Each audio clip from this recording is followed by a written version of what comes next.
akụkọ ụwa na njikọta mgbasa ozi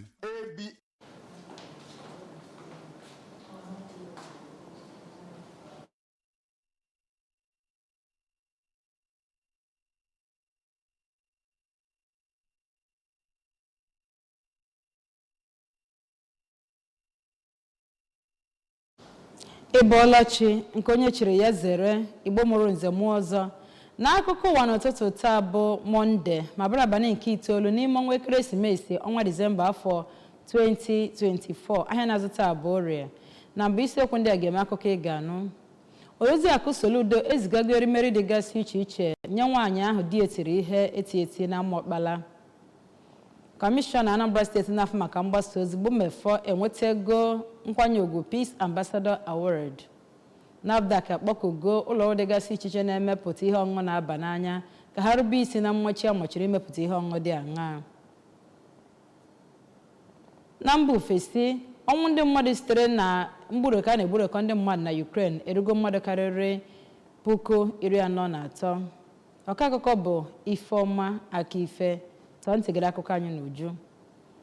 Nwunye gọvanọ Anambra Steeti bụ Odoziakụ Nonye Soludo ezigago erimeri dịgasị iche iche nye ya bụ nwaanyị setere isi n'oge di ya kụrụ ya ihe akụ na Amọkpala, kansụl ime obodo Orumba North. Erimeri ndị ahụ bụ nke ebugara ya n'ezinụlọ ahụ site n'aka Kọmishọna steeti a na-afụ maka ahụike Dr. Afamobi Dike n'aha nwunye gọvanọ bụ otu n'ime ezigbote enyemaka nke nwunye gọvanọ iji wee nyere nwaanyị ahụ aka nekọta onwe ya na ụmụaka ya anya. Ya bụ nwaanyị mụrụ ụmụ abụọ bụ onye ahụrụ na nso a na onyonyo a na-ekesa na usoro nzikọrịta ozi ka ọ nọ wee dinara ebe ọbara na-agbasịsị ya n'ahụ n'akụkụ ọhịa n'oge ebochara ebubo na di ya kụrụ ya akụ n'ụzọ jọrọ nnukwu njọ n'ihi nghọtahie ha nwere n'ezinụlọ. Ka ọ dị, nwunye gọvanọ akwụchago ụgwọ ụlọ ọgwụ maka ilekọta ya n'ozu oke wee nyekwa ya ọlụ n'isi ụlọọrụ kansụl ime obodo Orumba North. Kọmishọna Anambra Steeti na-afụ maka mgbasa ozi bụ Dr. Law Mefọ enwetago nkwanye ugwu Peace Ambassador Award site n'aka Chartered Institute of Educational Practitioners UK CIAP UK n'oge 2024 investiture ceremony ha. Ya bụ mmemme were ọnọdụ na njikọ aka Global Peace Building Network nke isiokwu ya bụ amamihe nke akụnụba dị ka ihe ga-akwalite udo nakwa mmepe nke ụwa. Onye ọla bụ Kenechukwu Chukwudị gara ya bụ mmemme maka ọrụ anyị akụkọ a n'uju. Na ya bụ mmemme ka onye isi Paul University nke dị n'Awka bụ ọkammụta Marcel Ezenwoye mere ka amata na otu ahụ bụ nke gbadosiri ụkwụ ike n'ịkwalite ndị ntorobịa site na agụmakwụkwọ nakwa inwe aka ọrụ bụ nke ga-abara onwe ha uru nakwa obodo uru. N'okwu ya ka onye bụ Country Director Global Peace Network bụ Dọkịnta Alexander Agbenyi mere ka amata na otu ahụ bụ nke na-arụkọ ọrụ ọnụ n'ịfụ na udo nakwa agamnihu site na agụmakwụkwọ ọkachasị n'ebe ndị ntorobịa nọ n'ịfụ na anakwanyite obodo. N'ịnata ya bụ onyinye nkwanye ugwu ka Dọkịnta Mefọ kelere otu ahụ maka agbammbọ ha n'ịkwanyite udo nakwa agụmakwụkwọ, ebe o kwere nkwa na ọ ga-akụziri ụmụ akwụkwọ bụ ndị na-agụ akwụkwọ mba ofesi na Paul University n'iji nyere ha aka. Mmadụ 11 bụ ndị nọgoro agbata afọ abụọ ruo afọ 6 na-eche ka ekpe ha ikpe na Medium Security Custodial Center Awka bụ ndị atọhapụgoro, ebe mmadụ 7 ndị ọzọ bụkwa ndị ese ha na-aba site n'aka ọkaikpe okwu Anambra State Justice Ọnọchie Anyachebelo dịka ọ chịkọtara njem ụlọ mkpọrọ ya nke afọ a. Onye ọla ya bụ Joseph Egbeọcha gara wee wetara anyị akụkọ a ka abịa ihe si wee gaa.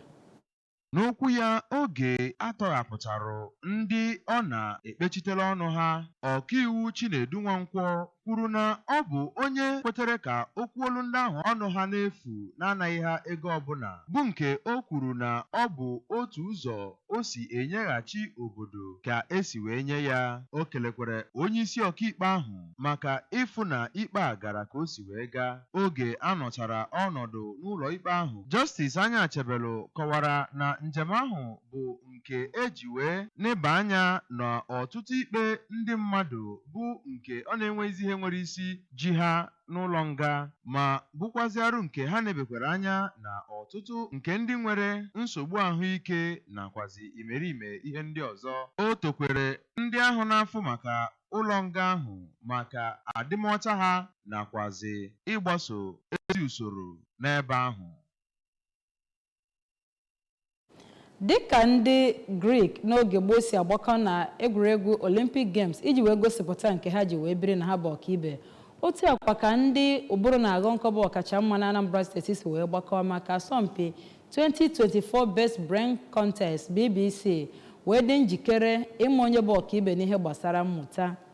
Onye ọlụ anyị bụ Chinaza Osigwe gara ya bụ asọmpi ha wee kọrọ anyị ka ihe ha si wee gaa.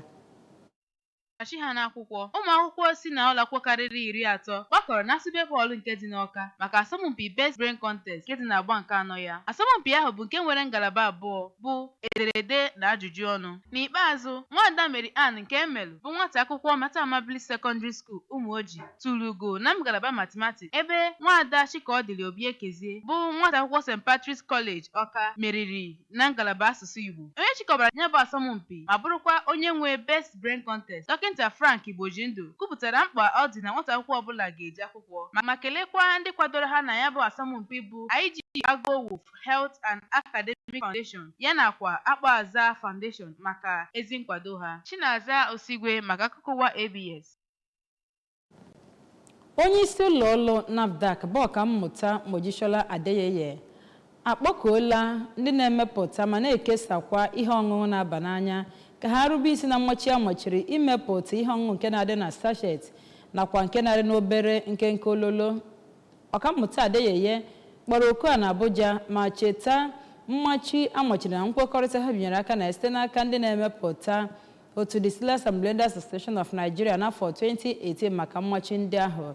Ya bụ ọkakpata ụlọ ọrụ NAFDAC mere ka amata na ya bụ nkwekọrịta bụ nke webatara usoro ibusisi ihe ndị ahụ bụ nke ruru agba nke ikpeazụ iji wee fụ na ebusisiri ihe ndị ahụ amachiri amachi n'ahịa dịgasị iche iche. O mere ka amata na mmanya na-aba n'anya dị na ụmụ nkenke bọtụl bụ nke amachiri ma dọọ ndị na-ekesa nakwa ndị na-eli ofu ofu aka na ntị ka ha kwụsị na-ele na ị na-ekesa akọrọngwa ndị ahụ amachiri amachi. O mere ka amata na ebe ejensi kwụsịrị ideba aha nakwa imenwe akwụkwọ ikike ọfụ maka akọrọngwa ndị a eri afọ 2018 dịka ndị na-emepụta ya bụ ndị e nyere ezigbote ohere ka ha wee hụ na nke ha megoro eme bụ nke egochara n'ahịa ma kwụsị ha imepụta ndị ọfụ. Mmadụ karịrị 40,000 bụ ndị soja mba Ukraine bụ ndị egbugoro egbu kamgbe mba Russia malitere ịwakpo mba ahụ.